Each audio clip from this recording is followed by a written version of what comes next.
wie schaut man eigentlich in Russland auf diesen ersten Auftritt von Donald Trump und auch die Wahl des Kandidaten für die Vizepräsidentschaft, J.D. Vance? Dazu nun eine Einschätzung von unserem Russland-Korrespondenten Christoph Wanner.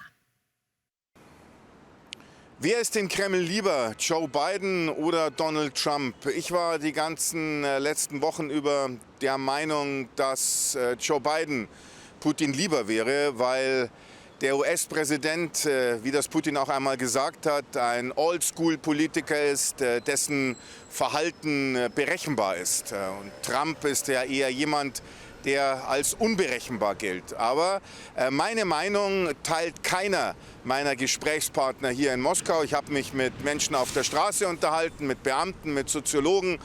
Und alle meine Gesprächspartner denken, dass der Kreml tatsächlich auf Donald Trump setzt, weil man mit Trump gewisse Hoffnungen in Verbindung bringt, zumindest einmal den Dialog mit den USA wieder aufnehmen zu können und vielleicht doch eine Einigung zu finden in der Ukraine-Frage.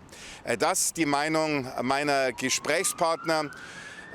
Was Putin wirklich denkt, kann ich natürlich in keinster Weise einschätzen. Er hat gesagt, dass ihm der Biden lieber wäre vor einer gewissen Zeit. Aber es kann natürlich auch eine Finte, ein Trick gewesen sein, einfach um Trump im Wahlkampf nicht zu schaden. Das zweite wichtige Thema, was heute auch in der Presse hier behandelt wird und auch von den Kriegsbloggern, das ist Vance als möglicher Vizepräsident unter Trump.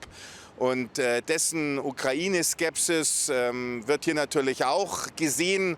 Aber gerade die russischen Kriegsblogger, wie das Portal Zwei Majore sagt, man darf auf solche Äußerungen nicht zu viel geben. Wenn ein Mann noch nicht wirklich an der Macht ist, kann er viel reden. Das andere ist, wenn er an der Macht ist, was dann kommt. Und es gelte in den USA ja dieses Verfassungsprinzip Checks and Balances. Und damit wird immer ein Interessensausgleich angestrebt. Und deswegen können Männer wie Trump oder auch Vance nicht tun, was sie wollen.